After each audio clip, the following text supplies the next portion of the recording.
Bom, e para saber mais sobre o que muda com a instalação da arquidiocese e entender melhor quais são as atribuições e responsabilidades dessa província, eu converso agora com o padre Fábio Dung, que é vice-coordenador de pastoral da arquidiocese aqui de Rio Preto. Padre Fábio, muito obrigada pela participação. Eu que agradeço o convite e poder partilhar um pouco dessa alegria que nós, católicos aqui de São José do Rio Preto, estamos vivendo nesses últimos dias com os acontecimentos da arquidiocese. Que legal.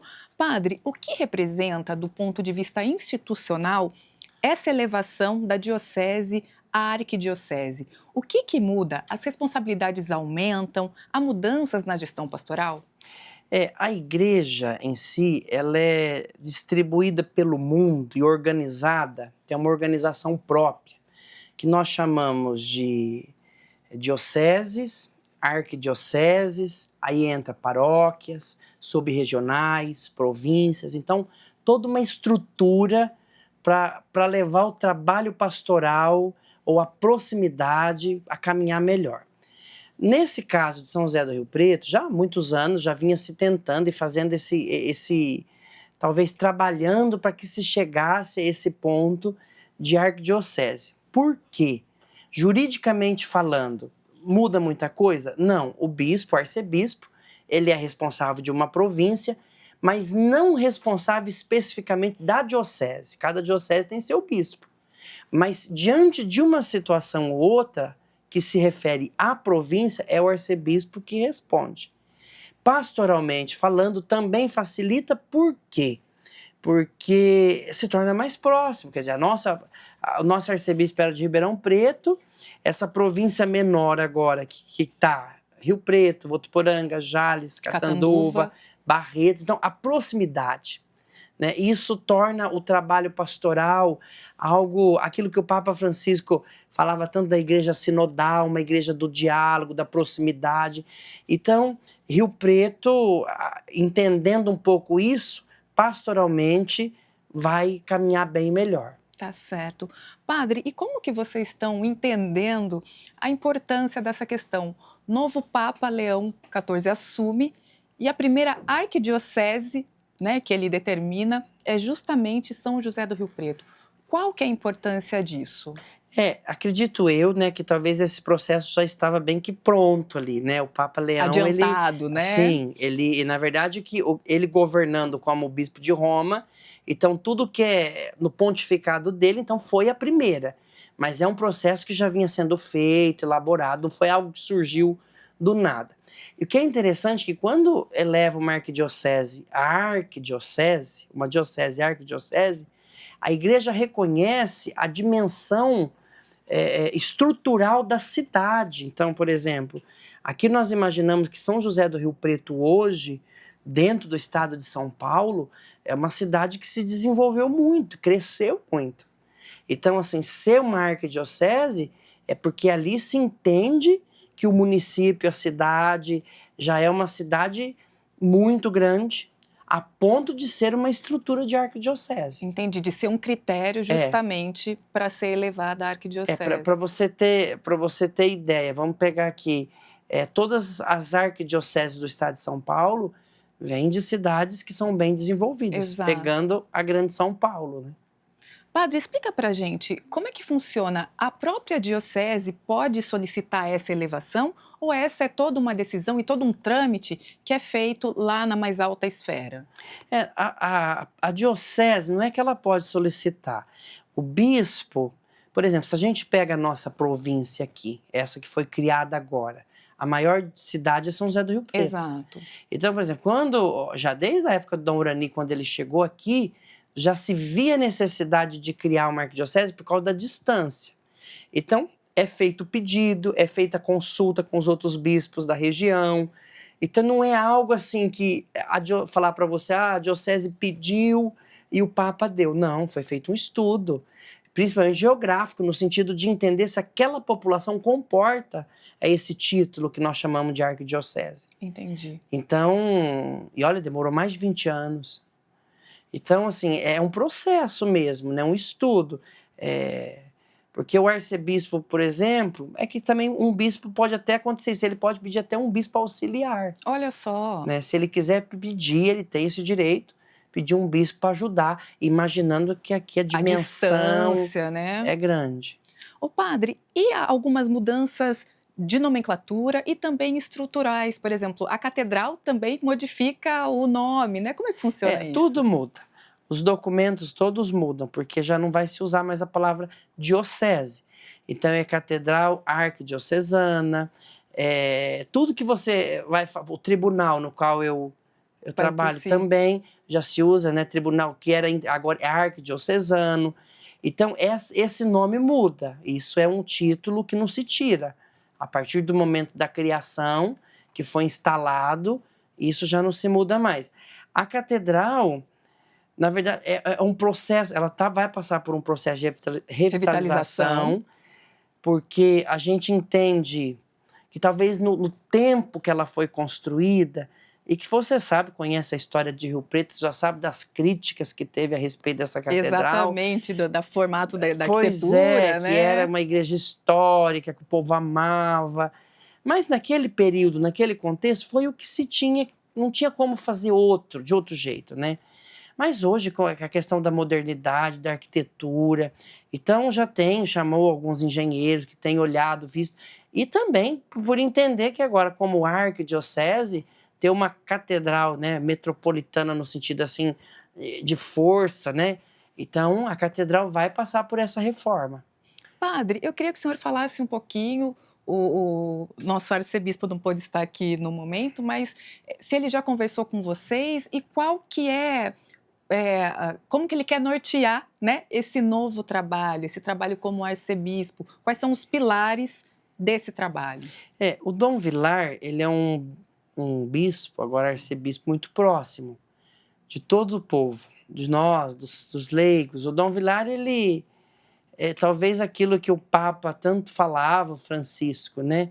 Do pastor que está ali no meio das ovelhas. Então, isso já é dele, é algo dele. Mas o critério dele, que é aquilo que nós falávamos no início, é tornar essa província mais próxima, uma grande família.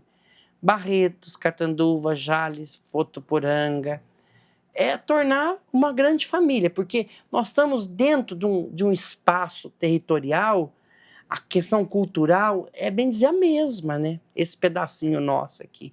As dificuldades são as mesmas.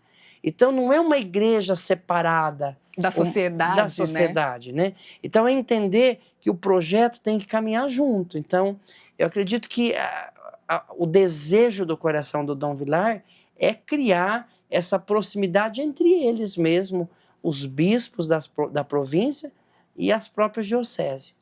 Padre, o senhor participou da cerimônia no dia 9. Eu queria que o senhor contasse um pouquinho do sentimento que envolveu a comunidade naquele dia, não só a comunidade eclesiástica, mas também tinham muitos fiéis, a igreja lotada.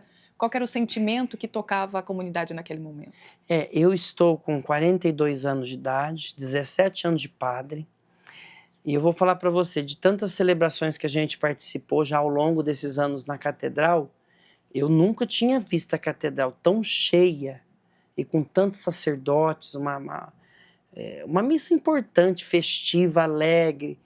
A gente percebe que isso, para nós, rio-pretense, foi foi assim sabe, um presente que veio no sentido da gente ver a alegria das pessoas, né?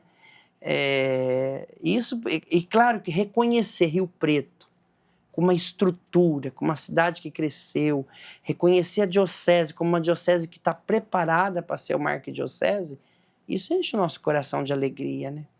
Dá a entender, e a gente entende isso, que o nosso trabalho tem sido feito.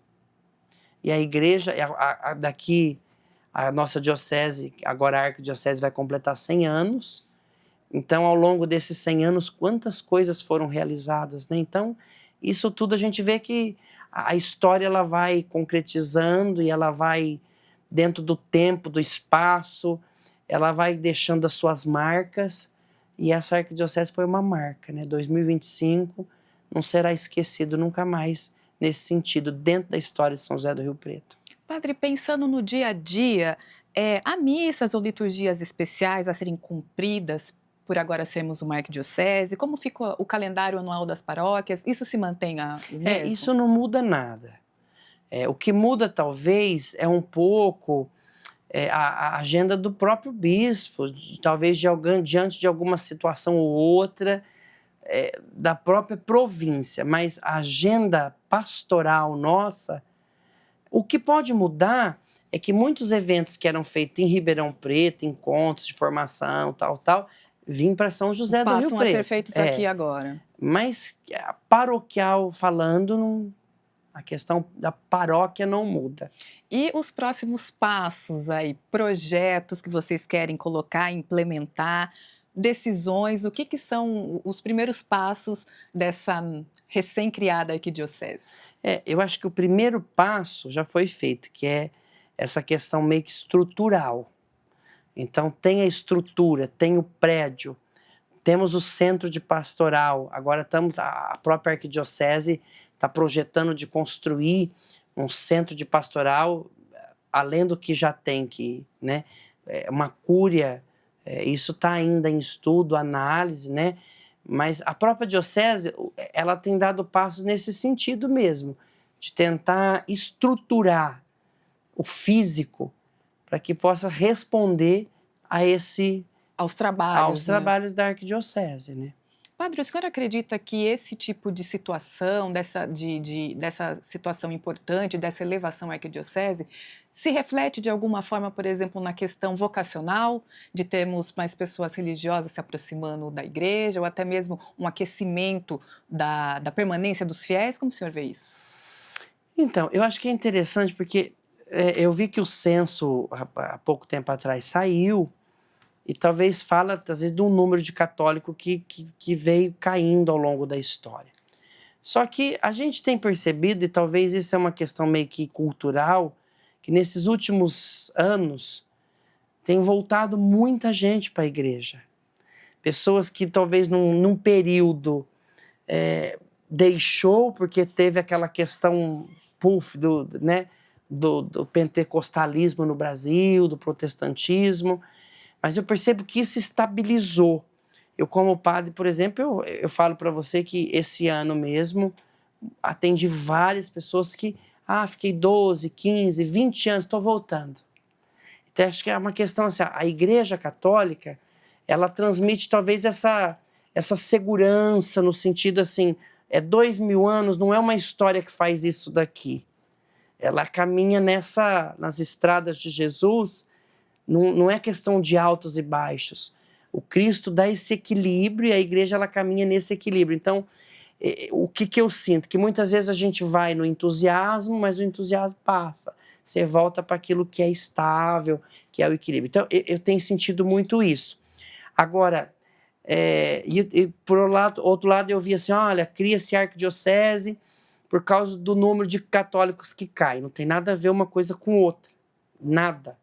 A criação da arquidiocese, volto a dizer, é uma questão estrutural para facilitar pastoralmente aquilo que nós chamamos de província e também para entendendo a dimensão da cidade de São José do Rio Preto hoje dentro do estado de São Paulo.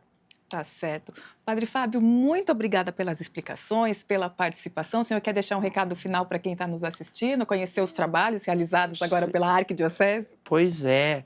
Eu vou deixar claro, convidar vocês a ver o trabalho, acompanhar a página da nossa diocese. Agora, né, lá já está como vai ser o formato da nova catedral, aquilo que nós estamos preparando com tanta alegria.